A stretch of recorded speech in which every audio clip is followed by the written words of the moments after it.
Russia has been boasting about a nuclear weapon no one else has.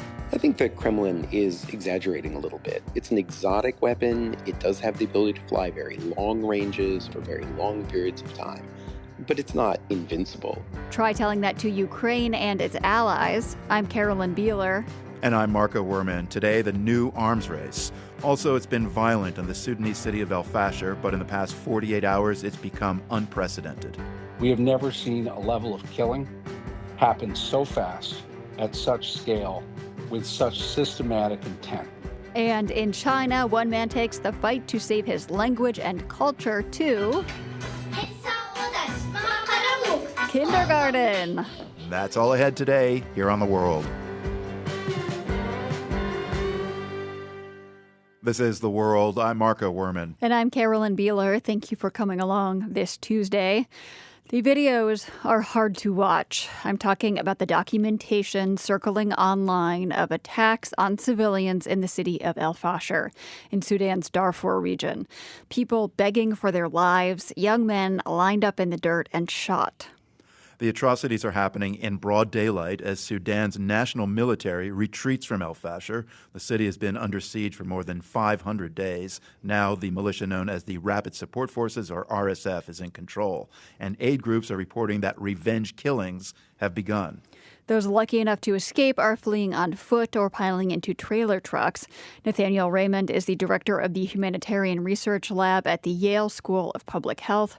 He joined me today to talk about what is known about the unfolding crisis based on his lab's high-resolution satellite imagery. What we're seeing is evidence of RSF vehicles and personnel moving house to house across neighborhoods, and we see objects on the ground that weren't there 72 hours ago, visible in the street, and they're about 1.5 to 2 meters long, which is the average length of a human body, an adult human laying on the ground. What else are you seeing in these images? We're seeing objects consistent with human bodies near an earthen wall called the berm that the Rapid Support Forces have built in a formation we call a kill box surrounding the city. These walls are about 9 feet high, made with bulldozers, and we see at the base of them in trenches what appears to be, again, this 1.5 to 2 meter long piles of objects consistent with human bodies.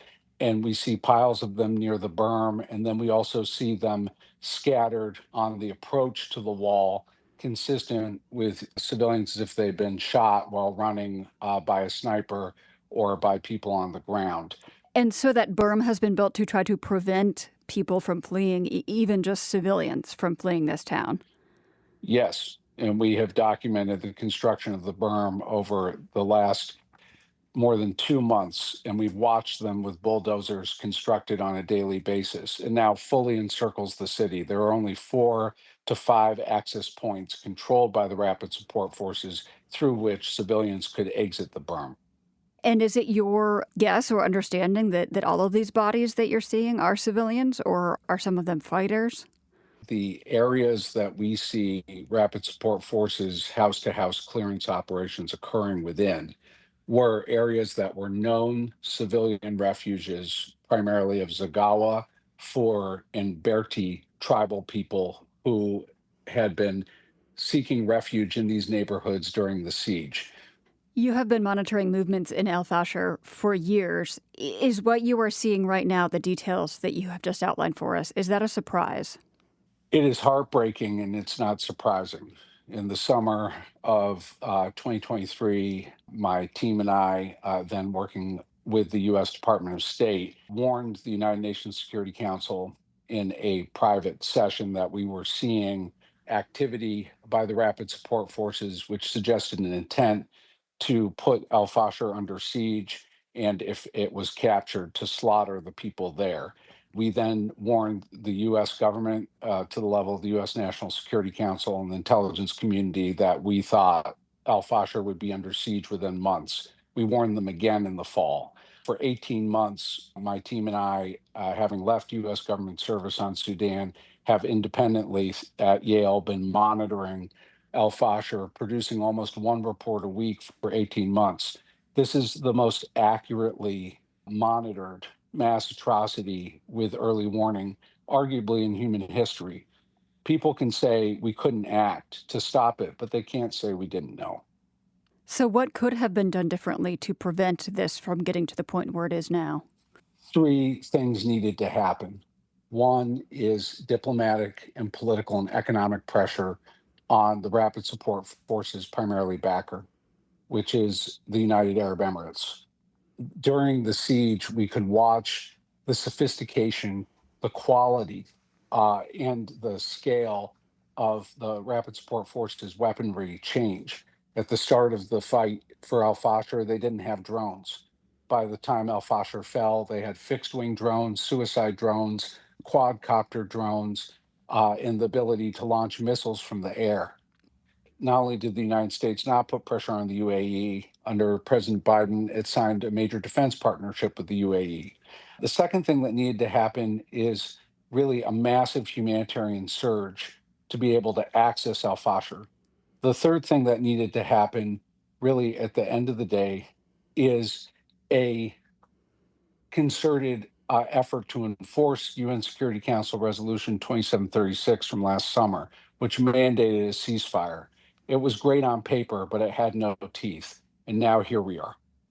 So, at this point, what is the best way to stop this violence? The best way to stop this violence is full global pressure on the United Arab Emirates to say that if RSF does not stop, you will be facing sanctions. That is the only lever. And we are running out of time. As each hour goes by, as each new satellite pass happens, we expect to see that the killing that started 48 hours ago is only spreading and only picking up speed. You are very used to looking at these satellite images of things that you have labeled in the photos, objects, and stains on the ground. It is very dystopian feeling, perhaps, to look at these satellite images as someone who's not used to it and see things labeled red stain and object, and it is, in fact, bodies and lives and blood that we're talking about. It is a very clinical way to study this, but I gather important. We have to practice as analysts, a very difficult high wire act emotionally of being able to clinically, objectively observe what we're seeing in satellite data, knowing that it's mothers, it's fathers, it's children. I would guess that you were hoping you would not be documenting this type of atrocity. Do you feel that it will produce an impact when it, as of yet, has not? I don't know. At this point, I don't feel much different than I did 2 years ago because I knew the international community did not have it in them, in us, to respond. It meant having to deal with the economic and political alliances with the United Arab Emirates. And there seemed to be, as Frederick Douglass said in talking of slavery, power concedes nothing without a demand. There was no demand here. 20 years ago, American students were marching in the street chanting, "Save Darfur." There are no student movements like that now, no bracelets, no lawn signs. And so, in many ways, what's happened now seemed inevitable 2 years ago. No one was going to come to rescue these people because they didn't matter more than America and the West's relationship with the UAE. But that doesn't change how much it hurts. Mm. Nathaniel Raymond directs the Humanitarian Research Lab at the Yale School of Public Health. Thank you so much for speaking with us, Nathaniel. Thank you.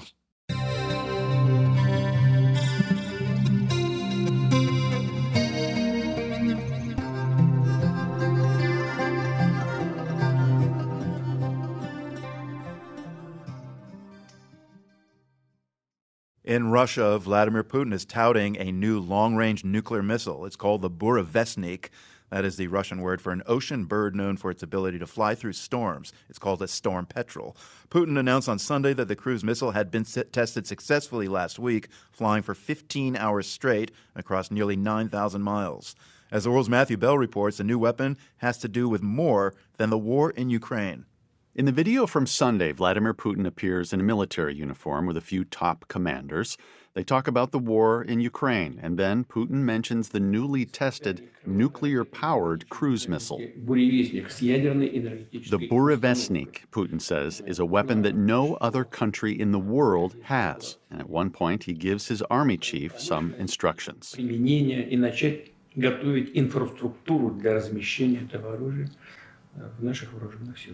Yes. We have to start preparing the infrastructure for deploying these weapons, Putin tells the army chief, who responds with a simple yes. The idea for this Russian cruise missile has been around for years, but this would be its first actual test. What's different is that instead of a jet engine, it's propelled by an onboard nuclear reactor. In theory, that means it could fly much farther and more easily evade missile defense systems, says Jeffrey Lewis.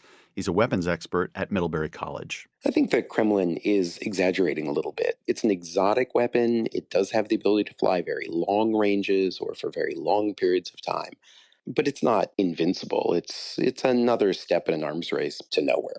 When I ask Lewis if the Burevestnik could help Russia win the war in Ukraine, he says that's not what it's for. This weapon is really intended to intimidate the United States. It's designed to defeat U.S. missile defenses. So this weapon is really about threatening us, and it's about threatening countries in Europe that are supporting Ukraine. Lewis says the entire arms control framework, built mostly by the United States and Russia, has essentially collapsed. There's only one treaty left standing, the New START Treaty. It expires in February. If Moscow and Washington fail to extend New START, it means the two nuclear nations that together hold nearly 90% of all nuclear weapons on Earth would suddenly be without an arms control treaty for the first time since the early 1970s. So we're living in this era in which we're competing and we're threatening one another, but we have abandoned the work of trying to figure out how to both live on this planet. The real motivating factor behind the new Russian cruise missile is something that the Trump administration announced back in May. Thank you for being here in the Oval Office as we make a historic announcement about the Golden Dome Missile Defense Shield. This is a promotional video from the White House. Trump says his Golden Dome would finish the job that Ronald Reagan began 40 years ago with missile defense. Matthew Bunn is an expert on energy security and foreign policy at the Kennedy School of Government at Harvard. I believe that Golden Dome, like President Reagan's Strategic Defense Initiative before it, is a foolish waste of money that is likely to provoke nuclear arms buildups by our adversaries and leave us less secure than we were when we started. Bunn says the U.S. decided against building a nuclear-powered rocket or missile because if one ever crashed, it would create an unintended nuclear disaster. And he points out that U.S. nuclear policy choices are much more complicated now compared to the Cold War days, because China is rapidly building up its nuclear forces. On top of that, China is cooperating with Russia through what they call a no-limits strategic partnership. Matthew Bunn says the debate in Washington is about whether to let the New START treaty expire and then expand U.S. nuclear forces beyond the old limits, or, alternatively, to try to negotiate another arms control agreement for the future with both Russia and China. On that score, Bunn says there's a lot of good news to point to here. More than 4/5 of all the nuclear weapons that used to exist in the world have been destroyed. More than half of all the countries that once started nuclear weapons programs gave them up. The remaining nuclear weapons and nuclear materials in the world are just far more secure and far better accounted for than they were at the dawn of this century. But if the United States insists on having the ability to threaten the nuclear deterrence of both Russia and China, Bunn says what comes next is an extended, unlimited nuclear arms race. For The World, I'm Matthew Bell.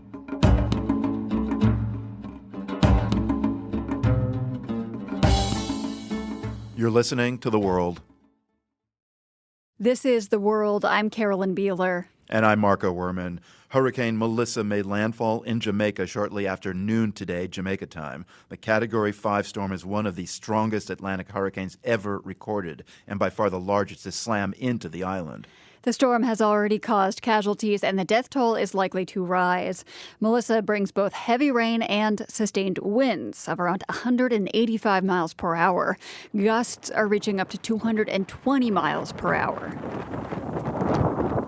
That is the wind on the ground sound from the Associated Press. Just to put those intense winds in perspective, 220 miles an hour is about the speed of a Formula One race car on a straightaway. Obviously, winds that fast can do a lot of damage. One particular concern, Jamaica's steep mountains and narrow valleys, where heavy rains can trigger landslides. Officials have been warning Jamaicans for days to heed evacuation orders. One minister cautioned that now is not the time to be brave. In other words, don't try to stick this one out. At a news conference, Jamaican Prime Minister Andrew Holness said the country expects devastating results. There is no infrastructure in the region that can withstand a Category 5. There is going to be damage if there is a Category 5. Holness also cautioned that the cleanup and damage assessment after the storm will be slow. Jamaica resident Earl Cameron warned others to take those warnings seriously. It is not a joke. It is very serious, guys, and it is going to be something different. They will be hard to digest when this is over. We will continue to follow the news from the Caribbean over the coming days.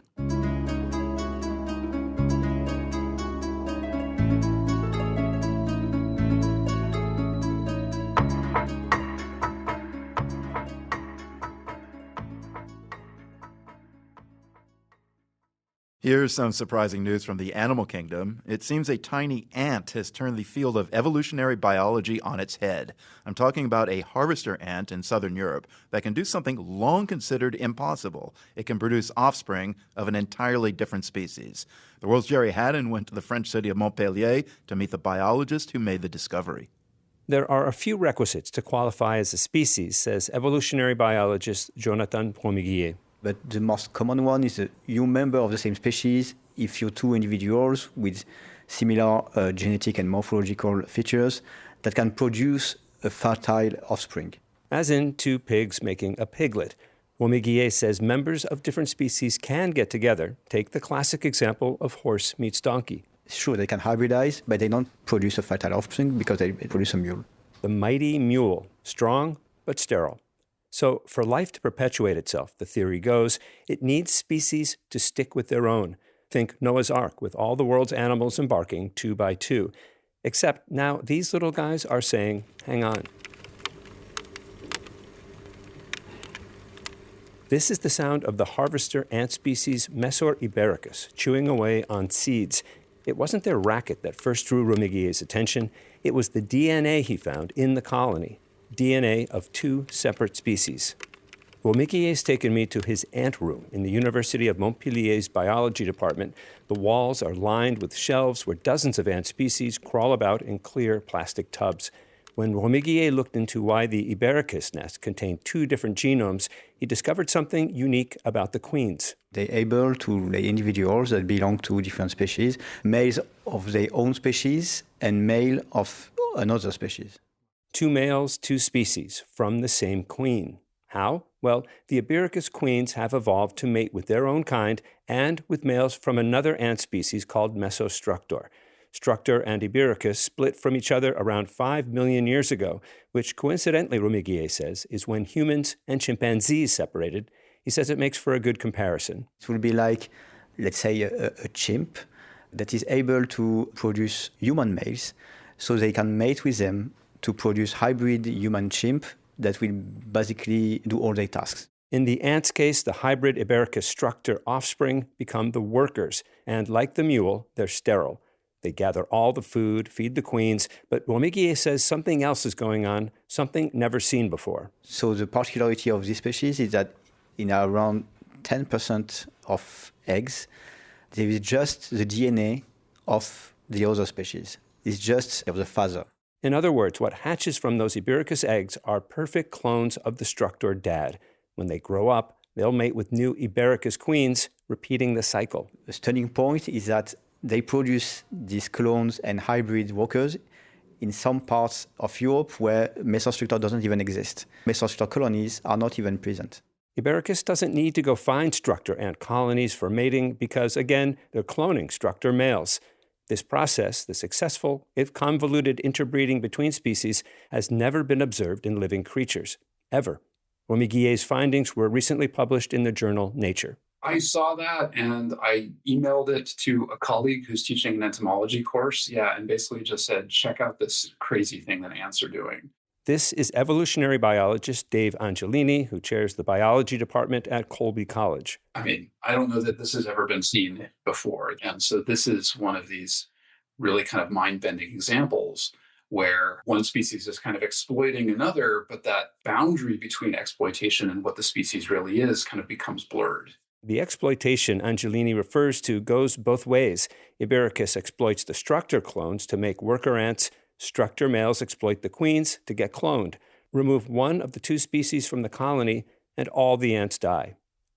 As to why these species have evolved this way, that's still a mystery. It could be that the sterile hybrid workers are more robust than the parents, giving the colony an advantage.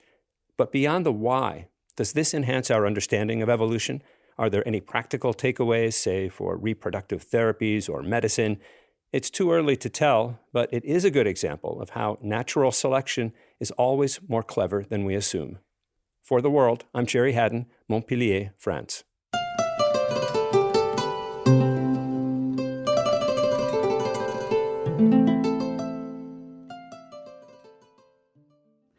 And now let's catch up on a few other headlines we're following.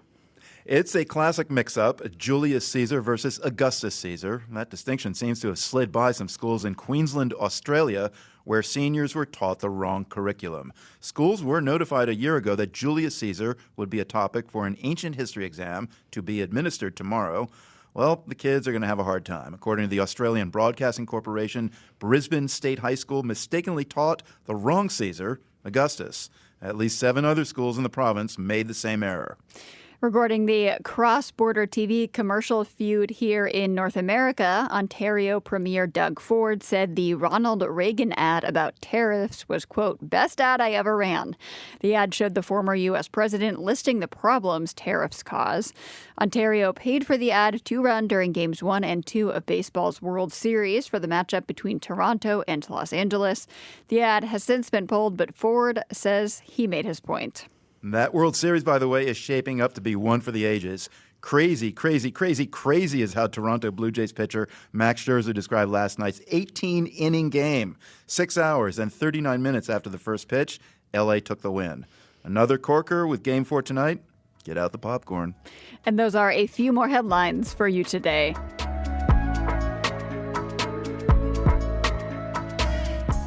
You're listening to The World. This is The World. I'm Carolyn Beeler. President Trump is scheduled to meet Chinese leader Xi Jinping tomorrow, with trade being the top focus. One thing not getting much attention is human rights. The Chinese government's track record for repression is well known, especially targeting Uyghurs, the Muslim ethnic group in the province of Xinjiang. This next story is about a Uyghur man who tried to open a Uyghur kindergarten and the reaction he got from Chinese authorities. It is the starting point for a series from the Click Here podcast about Uyghurs fighting to keep their culture alive. The host of that podcast, Dina Temple-Raston, takes it from here. If you were to tell a young Abduweli Ayub that his people were oppressed by the Chinese, he would have been surprised to hear it. I didn't feel any discrimination when I was really young because there is no Chinese to discriminate us. Han Chinese make up about 90% of China's population. But in the far northwestern reaches of the country, where Abduweli was born, most people are Uyghur, a mix of Turkish and Asian ancestry, a Muslim minority with their own culture and language. I don't know Chinese speak Chinese. I assumed all of the people are speaking Uyghur. Was Chinese sort of like a foreign language? The same way we might take French or Spanish? Yes, or it's a foreign language, yeah. One of the foreign. Got it. Yeah. But as he got older, he did start to notice some small things, like no one in his school books looked like him. And I asked my father why, and he said that don't ask these difficult questions. You will understand when you grow up. When Abduweli Ayub was a teenager, the landscape around him in northwestern China was beginning to shift. A mining company had discovered valuable minerals in a nearby mountain, And almost overnight, Chinese soldiers arrived to guard what had suddenly become an important site. One afternoon, Abduweli was riding his bike, just a kid out with his friends. Chinese soldiers were a fixture in Xinjiang by then, and everyone knew the routine. You pass them, you stop, you nod, you show respect. But that day, his friend looked at him and said, "I dare you, ride right past them. No stopping, just pedal." For us, if anyone can pass that line without saying hello, we feel ourselves we are hero. It was a game. Yeah, it was a game. We are kids. How do we know? The soldiers weren't playing. They surrounded Abduweli and beat him with sticks and the butts of their guns. His father had to pull them off. That night, Abduweli couldn't even sit down. But it wasn't just the violence. There were smaller humiliations, like they'd invite soldiers to eat fruit from their orchards, but instead of picking it, the soldiers would shoot it off the trees, leaving their orchards littered with bullets. Or they'd shoot people's pets. It seemed just for fun, just to remind everyone who was in charge. Even the local library wasn't immune. One day, Abduweli walked up to the desk and asked for books in Uyghur, and the librarian looked at him and said they were gone. She said that I couldn't give you those books because those books are banned. And she cried because very few books and the books are banned. That's how it starts. Not with explosions, not even with words, but with missing books. A quiet dismantling. Abduweli's father had always been loyal to the Communist Party, but after that beating, Abduweli started noticing these subtle shifts in his dad. Before, my father just collect books randomly. Then he started collecting books deliberately. His dad kept those books in a secret box, his own quiet rebellion against forgetting. And that small act of defiance planted a seed in his son. When it came time for college, Abduweli chose linguistics. He'd started to understand the power of language, and he wanted to protect it and preserve it. Eventually, that took him to graduate school, in Kansas of all places. It was a long way from Xinjiang, but the questions that haunted him about identity and belonging, they came with him. And then something happened, something small and personal, but it hit like a lightning bolt. It happened after he enrolled his daughter in a local Kansas preschool. When she came, she speaks Uyghur fluently. She was perfect in her Uyghur, but she lost her language in the US in 6 months. And that was the moment he realized that language isn't just how we speak. It's how we remember who we are. It's how identity takes root. And it was there in Kansas, in the land of yellow school buses and PTA meetings, that Abduweli had this idea. He knew that language didn't begin in textbooks. It started way before that, on playgrounds, in lullabies, in the first words spoken at home. There is no Uyghur kindergarten. All of the kindergartens are Chinese kindergarten, like quote-unquote bilingual kindergarten, but in reality it's Chinese kindergarten. Because of kindergarten, we are losing this language. And that's when it hit him. If the loss begins that early, maybe the solution does too. Maybe a preschool could keep the Uyghur language alive. When Abduweli returned to China, he went to work trying to build his kindergarten. He started gathering support, looking for investors. And his pitch was simple. Look, this is the way to keep our language alive. But even that was too bold for some. And they already afraid of my idea, like about this promoting Uyghur language. Oh, really? Yeah, it was a dangerous idea. Abduweli wasn't breaking the rules. He was working in the margins, teaching children in Uyghur before the law had a chance to say he couldn't.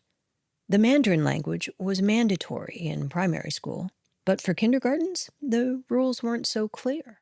There is no clear policy that kindergarten should use Uyghur, should use Chinese, like what language should use in kindergarten. So he slipped in through that gap.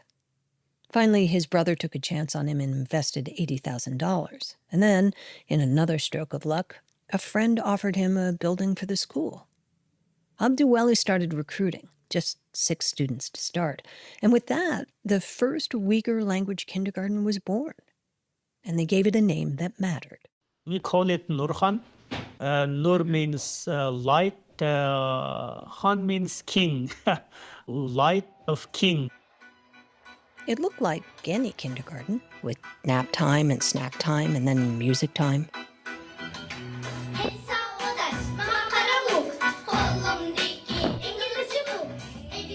The children began each morning with a song in Uyghur. Not a protest song, just a melody in their own tongue.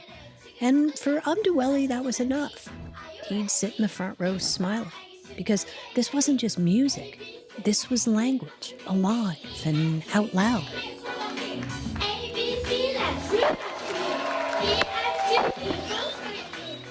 And he had other ideas, unconventional tools to keep Uyghur alive. At that time, I used Dora. Dora the Explorer? Yeah.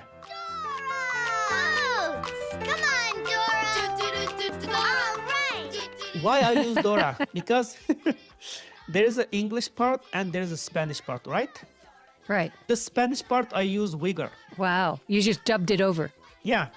It wasn't flashy, but it worked. After a few short months of this, they got some official visitors. State security officers showed up asking for names and phone numbers and the list of parents who dared to send their kids there. I expect that to happen, but not that quick. He was happy the officers couldn't actually read his curriculum because he wasn't just teaching Uyghur. Abduweli had another goal, to teach kids how to think. Because when he had first started working with the kids, something felt a little off. They didn't act like kids. They followed every instruction, immediately, without exception, without complaining. I said, why your kids just listen to my word really carefully, just not act like a kid? She said, it's because of the former kindergarten. If the kids don't listen to them, they just beat them. That's why she is afraid. These kids learn that behavior. It's because of Chinese education. Fitting in isn't just a cultural expectation, it's policy. So obedience is woven into every lesson, right alongside math and reading. And that's what made Abduweli's next decision feel almost radical, maybe even revolutionary. So we didn't only teach kids language, we teach kids how to be an independent human being. We give them choice. It worked. The school took off. 6 kids became 24, then 100, then several hundred. It spread hand to hand, phone to phone, mother to mother. And the kindergarten stopped being just a kindergarten. It became a movement. They started calling it the Mother Language Movement. A quiet revolution, one classroom at a time. But movements, even quiet ones, don't go unnoticed forever. When they moved to open a second school, the new director did something different. He filed for a permit. The government said no, so he posted the rejection letter online. Each day he applied again. Each day he was denied, and each rejection posted. What started as digital dissent slipped into the real world, and people started to gather at the government offices, demanding answers, wanting accountability. And eventually, the government blinked. The school was approved. And while it felt like a win, it wasn't a safe one. Police began harassing the staff. One by one, they quit. Then the director himself stepped down. And finally, the landlord pulled the lease. And then, the place we rented, she said that I'm not going to rent this place anymore. And we said, we have 5 years contract. Our school paralyzed because we can't get that money back. They had to shut down. We had 2 big rooms full of the students' clothes and the students' quilts and the sheets. 2 rooms full of those items which students use in daily life. Think about it. And he did. The movement had grown too quickly. too publicly. And now it felt like it could break, or worse, even explode if people heard about the shutdown. Because look, there are online 1.5 million people are following us. They will take some action against the government. Bloody clash will happen. And then people will be arrested, and the people who followed the movement will be in trouble in the future. I don't want that to happen. So he created a story, a way to quiet the tension. He rented a new building nearby and told everyone that the school was simply relocating, nothing to worry about, and invited volunteers to help renovate it for students he knew would never be there. I am doing this, but I know I'm fooling the people. He kept up the act to keep the peace and to buy time to figure out his next move. But that time was cut short. One day, during the renovation, a black car pulled up. Security officers stepped out. And Abduwali knew exactly who they were, but he stayed in character. He started walking to the car and told the volunteers he'd be just a minute. I have visitors there, and don't stop, keep working. I will talk with them for a while. But once inside the car, they cuffed him, took his phone, and pulled a black hood over his head.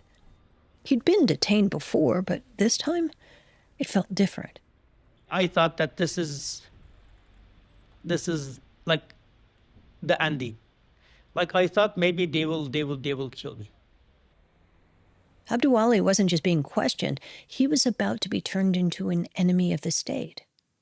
What followed was a year in a succession of different jails and hours of interrogation. Sometimes they locked him in a cage in the center of a cell, and 2 armed guards would be on either side of him. 3 interrogators were in front of him, and they would start to scream, "You're trying to create a separate country for Uyghurs." Yes or no? I said no. And you are training resistance force to incite terrorism. Yes or no? No. And you met Uyghur politicians in Washington and you promised to work with them. Yes or no? No. And then they reached for their metal batons, slid them under his arms. And then they put electric shock. And turned on the current. They did other things too, but Abduwali didn't want to talk about them. Some of it, he said, he'd rather forget. Eventually, he was sentenced. He got 18 months in prison and ended up serving 15. And when he walked out, the world he stepped back into wasn't the one he remembered. I found the Uyghur homeland changed completely, just like day and night. Every 500 meters, there's a checkpoints, and every 10 Uyghur family controlled by one guy. Each block had one guy assigned to watch the families. There were cameras everywhere, making it clear that every word might be recorded. And if the authorities had accused you of wrongdoing, every time the card was scanned, a special sound would ring out. When you swipe your ID card to get on the bus, and then the sound.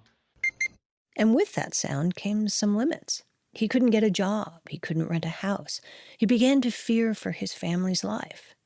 In 2015, Abduwali quietly left the home he'd worked so hard to preserve, and he's been in exile since then. But even from afar, he hasn't stopped trying to help his people. He collects the stories of other Uyghurs who fled. He writes children's books, stories about memory, about identity, about home. And he keeps telling his own story, even though his family wishes he wouldn't. While visiting a fellow Uyghur exile in Turkey, he got the news. His sister had been arrested back in China. But the problem is, not only my sister, there are all of my friends being arrested. All of my friends, all of the parents who sent their kids to me, and they being arrested. And how can I say that, yes, because of my sister, I should stop? What am I doing? The schools he built? Gone. The first was turned into a re-education camp. Mandarin is now the required language for all kindergartens in China. More than 1 million Uyghurs are believed to have been detained in camps across far western China, cut off from their families, their culture, their language. We asked the Chinese embassy in Washington about Abduweli's story, and they wouldn't address his case directly. But in a written statement, a spokesperson said that, quote, people of all ethnic groups in Xinjiang fully enjoy economic, social, cultural, civil, and political rights, and that Xinjiang was, quote, a prosperous and stable place. But stability is not freedom, and silence is not peace. For the world, I'm Dina Temple-Raston. Government repression of Uyghurs takes many forms, especially digital surveillance. Your phone is with you all the time. It is like your digital fingerprints. That's next week in our series from Click Here from Recorded Future News. Our story was produced by Sean Powers. This is The World. I'm Marco Werman. Let's talk critical minerals, materials that are vital for industries like tech and defense. The country known for its abundance of critical minerals and rare earths is China. But President Trump is making deals across Asia to pin down alternatives to China's dominance of the market. Gracelyn Bascarin is an expert in the topic at the Center for Strategic and International Studies in Washington. She's been looking at recent U.S. deals with countries in the Asia-Pacific region. We've really seen that in the last week with agreements happening in Australia, Malaysia, Thailand, Japan. And these agreements all look a little bit different. Some of them are joint financing. Some of them are for the first right for American companies to potentially come and extract some of these reserves. Some of them are for stockpiling efforts. What we're really seeing is that President Trump is looking to counter China in China's territory. So the countries that are getting in these rare earth mineral deals that Trump is brokering with them, what is in it for them? Really, for a lot of countries, I mean, we are living in a very interesting economic world order. And what I mean by that is historically, China has been the only source of mining investment and offtake. And that's increasingly becoming a risk. We're seeing that China's economy is struggling with high levels of deflation, high levels of unemployment, soft demand. So it's a de-risking strategy for these countries. So this is important not just for American companies, right? These rare earths impact the whole world. Everyone wants them. But will all countries around the world benefit if these deals go through? Almost every country will benefit. It's not necessarily in China's interest, but to be very clear, what China did was they overplayed their hand this year. And what I mean by that is when they rolled out these rare earth export restrictions in April and again in October this month, it targeted the whole world. And so even, for example, Japanese automaker Suzuki actually had to stop production of its Swift model. So it's not really surprising that Japan and the U.S. signed an agreement this week to collaborate to counter that level of bullying from its neighbor. So these export restrictions have hit countries around the world. So what it's really become is a bit of a rallying cry to get countries to work together to counter that monopoly that China has exerted and weaponized. Before we go on, maybe a couple of definitions here. There are critical minerals and then there are rare earth minerals. Can you just spell out that distinction? Yeah, so when we think about critical minerals, we think about a basket about 50 to 55 minerals here in the U.S. And these are minerals where a really broad basket that you need for economic security, but also ones where a single point of failure, like there's a single mine, it's overwhelmingly concentrated in adversarial hands. But it could be anything from like lithium and cobalt and nickel, which are like large scale base metals, to some of your minor metals that you need. Rare earths are actually a group of 17 of those minerals, right? So it's a subsect of those minerals. And China has particularly weaponized those rare earths because there's two types of rare earths. There's light rare earths and heavy rare earths. It's just done by atomic weight. And China actually controls 99% of processing for those heavy rare earths. So because they're so important and because the U.S. doesn't have a lot of heavy rare earths, China processes them within that big basket of, 50 to 55 critical minerals, we have doubled down some of our efforts to focus on those rare earths.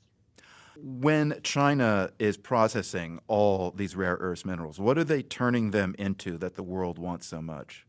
So they're turning them into these permanent magnets. And these permanent magnets are really important, particularly for defense applications, but they're also used in automotives and various other end uses. Now, what China did with the export restrictions from earlier this month is they said, okay, well, if the permanent magnets use more than 0.1% of Chinese heavy rare earths, and they use Chinese technology, then they are now subject to these export controls regardless of where they are produced. So these permanent magnets, and again, China produces 93% of the world's permanent magnets, are the next level of weaponization. So safe to say that China currently has the muscle and capacity. Can you give us a sort of 35,000-foot view of how rare earth minerals are distributed worldwide? Yeah, so China has the biggest reserves. Then the next ones that we know are the next biggest, number 2 and 3, are Vietnam and Brazil. You have Australia comes in, India comes in, Saudi Arabia comes in, and all of these countries are now trying to develop these reserves. You're almost at a point, and it'll be interesting. We can, pick up this conversation 5 years from now. If, rare earths are actually a very, very small market. It's not a lithium. You need a lot of lithium, right? When I think about lithium, I think about tons. When I think about rare earths, I think about kilograms. Is whether we end up overdeveloping this industry and we have too much. That's actually the risk we have, because all of these countries, that I just mentioned, are now trying to develop their reserves. So the U.S. and China are kind of in the headlines when it comes to all this, but how eager are other countries around the world to get in on these deals? Like, who are the big national competitors out there? So the Gulf is a huge play, right? And if you look at, for example, at Saudi Arabia's Vision 2030, they are willing to put a lot of money. Mining is one of their core pillars, but they're not just mining to mine, and they're not just processing to process. They want to build a defense industry, data center industry, EV industry, right? So they're looking at a mine to manufactured goods. So the Gulf is a huge player now, but increasingly you're seeing obviously Australia, Japan, South Korea.